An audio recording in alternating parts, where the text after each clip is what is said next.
Hello guys, this is C Sudesh Kumar और आज का हमारा टॉपिक है return of income. Return of income में हम ये चीज़ जानेंगे कि किस किस के लिए रिटर्न फाइल करना मैंडेटरी है। लेकिन रिटर्न ऑफ इनकम में ये जानने से पहले कि किस किस को रिटर्न फाइल करना मैंडेटरी है, सबसे पहले हम ये जानें कि रिटर्न ऑफ इनकम होता क्या है। तो मैं आपको ब्रीफ एक्सप्लेन करता हूँ। गाइस, रिटर्न ऑफ इनकम क्या होता है? कोई भी पर्सन, आप इंडिविजुअल लो या फिर एनी अदर एंटिटी, कंपनी है, पार्टनरशिप फर्म है या कोई सोसाइटी है, ट्रस्ट है, जो भी ड्यूरिंग द ईयर इनकम कमाते हैं, ठीक है, उसका गवर्नमेंट को क्या करना होता है? हमें रिपोर्टिंग करनी होती है जैसे ही आपका ईयर ख़त्म होता है। आपका यहाँ पे ईयर का मतलब क्या है? 1 अप्रैल से लेके 31 मार्च, जो कि हमारा फाइनेंशियल ईयर माना जाता है, उसमें एक इंडिविजुअल ने या फिर किसी भी ऑर्गेनाइजेशन ने जो भी पैसा कमाया है, आइदर वो सैलरी से कमाया है, रेंट से कमाया है, प्रॉफिट कमाया है बिजनेस करके, किसी भी सोर्स के द्वारा इंटरेस्ट आया है, डिविडेंड आया है, कोई घर बेच के पैसा कमाया है, प्रॉपर्टी बेच के पैसा कमाया है, जो भी इनकम आपने कमाई है, आपको वो इनकम गवर्नमेंट को रिपोर्ट करनी होती है। उस रिपोर्टिंग को बोलते हैं रिटर्न ऑफ इनकम।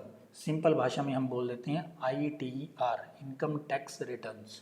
तो वो हमारा इनकम टैक्स एक्ट के अंदर हमें रिपोर्ट करना पड़ता है। तो आज की इस वीडियो में हम ये जानते हैं कि सर किस किस के लिए रिटर्न फाइल करना मैंडेटरी है, क्योंकि रिटर्न फाइल करने से पहले हमें ये पता होना चाहिए क्या हमारे लिए रिटर्न फाइल करना ज़रूरी है या नहीं है। तो चलिए गाइज समझते हैं कि किस किस के लिए रिटर्न फाइल करना मैंडेटरी है। हमारा जो सेक्शन है इनकम टैक्स एक्ट के अंदर जो ये बोलता है कि किस किस को फाइल करना मैंडेटरी है, वो है सेक्शन 139। इस सेक्शन में ये लिखा गया है गाइज, एवरी पर्सन। यहाँ पर जो पर्सन का मतलब सबसे पहले मैं आपको समझा देता हूँ, आगे की कहानी हम फिर स्टार्ट करते हैं।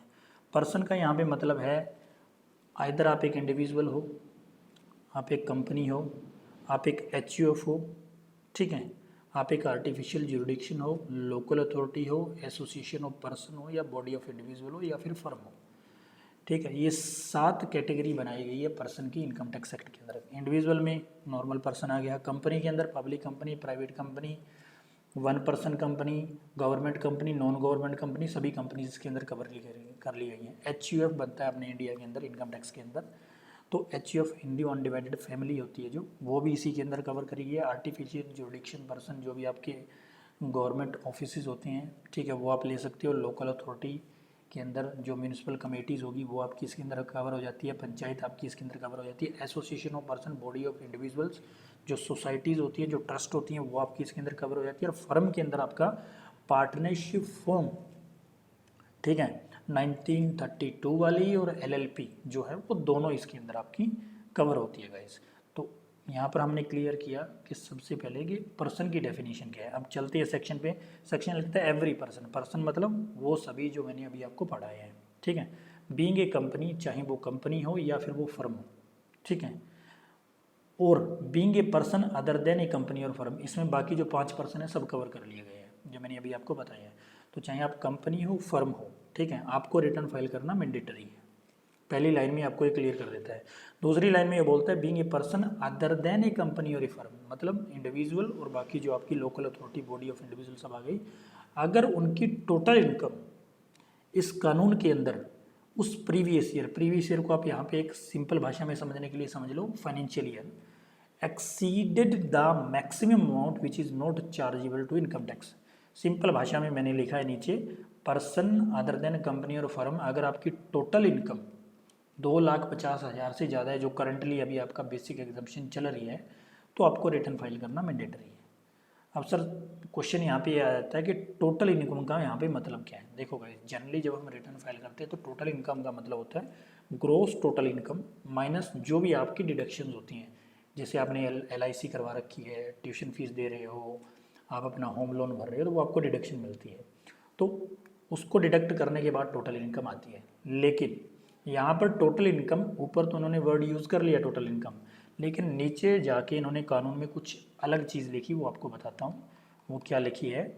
नीचे चलते हैं, उसमें लिखा है provided also that every person being individual, HUF और एसोसिएशन ऑफ पर्सन और बॉडी ऑफ इंडिविजुअल, ठीक है, ये सारा लिख दिया।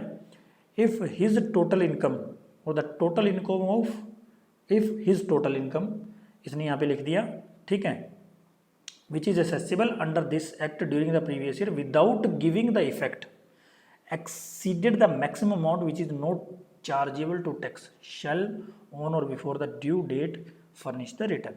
साफ साफ शब्दों में अगर मैं आपको बात कहूँ, सिंपल शब्दों में अगर मैं समझाऊँ, तो इन्होंने ये बोल दिया है कि सर डिडक्शन से पहले आपकी इनकम देखनी है, डिडक्शन के बाद वाली टोटल इनकम नहीं देखनी है, आपको अपनी नेट जीटीआई ही देखनी है। अगर आपकी जीटीआई 250 को क्रॉस कर जाती है, जीटीआई मतलब gross total income, income before deductions, अगर 2,50,000 को एक्सीड कर जाती है तो फिर आपको रिटर्न फाइल करना मैंडेटरी है। इन्होंने साफ साफ बोल दिया यहाँ पे। तो अभी आपको यहाँ पे पहला पॉइंट क्या मिला, अगर आप कंपनी और पार्टनरशिप फर्म हो तो आपकी इनकम चाहे 1 रुपया हो या फिर आप लॉस में हो, फ़र्क नहीं पड़ता, आपको रिटर्न फाइल करना मैंडेटरी है। लेकिन अगर आप अदर देन कंपनी और फर्म, वो जो बाकी कैटेगरी यहाँ पे है, अगर आप उस कैटेगरी में फॉल करते हो तो आपकी जो टोटल इनकम है बिफोर डिडक्शंस, अगर बेसिक एग्जम्पशन लिमिट हो सकता है बाद में ये बढ़ जाए, 250 से 3 लाख कर दे गवर्नमेंट, लेकिन करंटली 250 चल रही है, अगर ये आपकी इससे क्या है ज़्यादा है तो ही आपको रिटर्न फाइल करना जरूरी है, नहीं तो करना जरूरी नहीं है। ठीक है सर, समझ में आ गया यहाँ तक। ठीक है, नीचे यहाँ पे लिखा है प्रोवाइडेड दैट एवरी कंपनी और firm shall furnish on or before due date its income or loss return. तो वो मैंने आपको पहले क्लियर कर दिया, कंपनी को इधर प्रॉफिट हो या लॉस हो, ठीक है, फर्म को प्रॉफिट हो लॉस हो फ़र्क नहीं पड़ता, आपको रिटर्न फाइल करना ही करना है।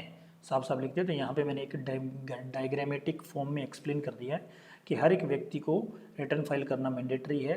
वो कंपनी है, चाहे प्रॉफिट हो लॉस हो फ़र्क नहीं पड़ता, वो पार्टनरशिप फर्म है, प्रॉफिट लॉस हो फ़र्क नहीं पड़ता, आपको करना है। अगर आप इन 2 को छोड़ के बाकी 5 की कैटेगरी में आते हैं और अगर आपकी टोटल इनकम बिफोर डिडक्शन 2,50,000 से क्या है ज़्यादा है, तो फिर आपको रिटर्न फाइल करना ही करना पड़ेगा। ठीक है गाइस, ये डेफिनेशन ऑफ पर्सन है जो मैंने ऑलरेडी आपको एक्सप्लेन कर दिया है। फर्म का यहाँ पे मैंने मीनिंग लगा दिया है, इसमें लिखा firm shall have the meaning assigned partnership act 1932 और एलएलपी एक्ट 2008 में जो फर्म लिखी गई है वही आपकी फर्म है। अब गाइस क्या है, जो कंपनी और पार्टनरशिप फर्म को अलग छोड़ देती है, उनको छोड़ के जो हमारे बाकी पर्सन बचते हैं उनके लिए कुछ स्पेशल पॉइंट्स है हमारे पास। क्या है, in the following cases a person other than a company और firm is required to file the income tax return.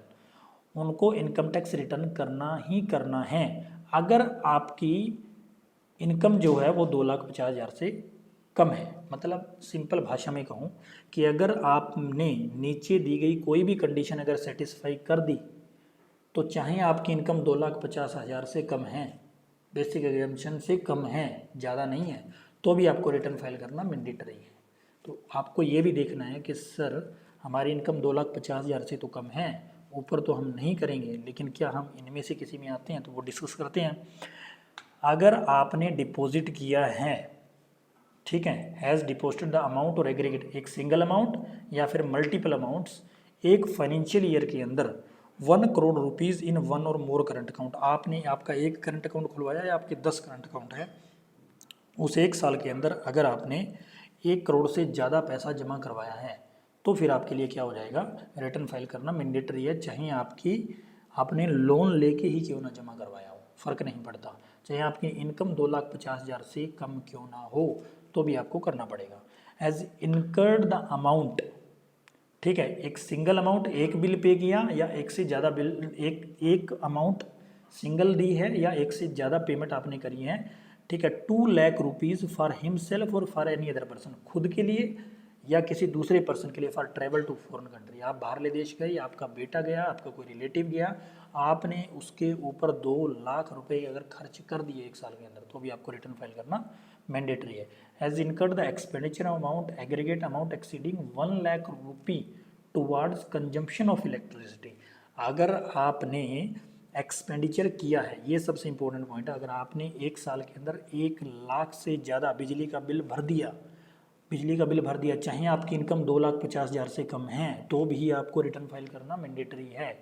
ठीक है, और अगर आपकी मान लो आपने अपना पूरे साल में प्रॉफिट कमाया, आपका प्रॉफिट 2,50,000 से नीचे है, फिर ये लिखता है total sale turnover as case may be in the business exceed 60 lakh rupees, अगर आपकी सेल 60 लाख क्रॉस कर रही है ना, चाहे आपका प्रॉफिट 2.5 लाख से कम है, तो भी आपके लिए रिटर्न फाइल करना मैंडेटरी है।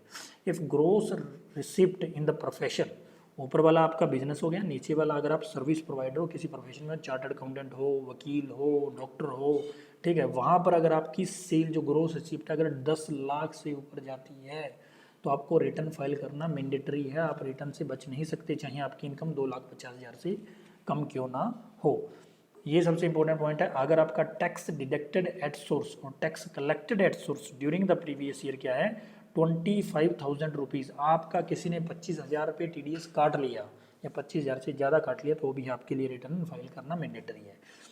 सबसे लास्ट पॉइंट है गाइस, डिपॉजिट इन वन और मोर सेविंग अकाउंट। यहाँ पे बात करी गई है सेविंग अकाउंट, ऊपर जो हमने बात करी थी वो थी करंट अकाउंट की, यहाँ पर saving account of the person in aggregate ₹50 lakh और मोर। अगर ड्यूरिंग द ईयर आप अपने सेविंग अकाउंट में 50 लाख या 50 लाख से ज़्यादा का पैसा जमा करवाते हैं तो भी आपके लिए रिटर्न फाइल करना मैंडेटरी है। सबसे लाइन लिखी है लास्ट में, shell furnish A return of his income during any previous year. अगर आपने किसी भी प्रीवियस ईयर के दौरान इनमें से कोई भी ट्रांजेक्शन करी है 1 अप्रैल से लेकर 31 मार्च के बीच में तो आपके लिए रिटर्न फाइल मैंडेटरी है। रिटर्न फाइल मैंडेटरी है चाहे आपकी इनकम 2,50,000 से कम क्यों ना हो तो भी आपको रिटर्न फाइल करना ही करना पड़ेगा। ये वाला पॉइंट गाइस हम पहले डिस्कस कर चुके हैं कि अगर आप अदर देन कंपनी हो, इंडिविजुअल हो, HUF हो, एसोसिएशन ऑफ पर्सन हो, ठीक है, आर्टिफिशियल ज्यूरिडिक्शन हो, तो आपकी जो टोटल इनकम है वो बिना डिडक्शन के कंसिडर की जाएगी। ठीक है, so guys this was video on the return of income कि किस किस को रिटर्न ऑफ इनकम फाइल करना मैंडेटरी है। आई होप कि काफ़ी इन्फॉर्मेटिव रही होगी आपके लिए video. So thank you very much guys for watching my video. Please subscribe my channel and share my videos.